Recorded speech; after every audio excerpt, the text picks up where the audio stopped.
it off the ground, we'll start by removing the factory splash guard hardware, setting it and the splash guard aside for reinstallation later.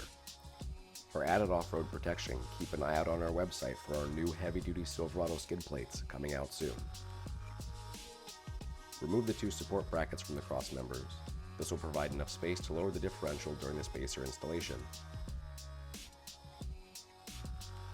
If you have a late model truck with electronic assist steering, you'll need to pivot the steering rack out of the way to access the passenger front diff mounting bolt.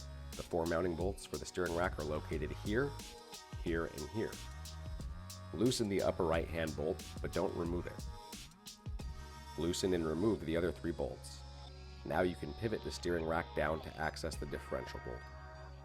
When you're done with the spacer installation, reverse this process to re-secure the steering rack.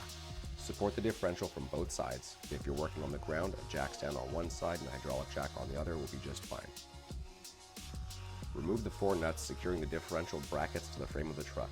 These are the points with the rubber bushings. Slide the OE bolts up and out, and lower the differential just enough to install one of the drop spacers between the bushing and the frame. Install one of the included extended mounting bolts and washers back through the frame, the spacer, and the bushing mount. Reinstall the OE nut, but don't tighten it yet.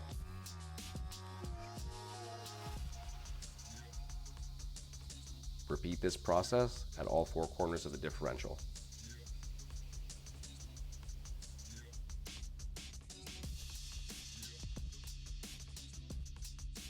Then torque the differential mounting nuts to 118 foot-pounds.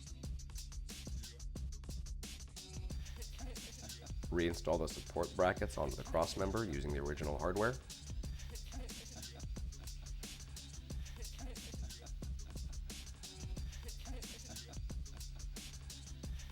And reinstall the factory splash guard with the OE hardware as well.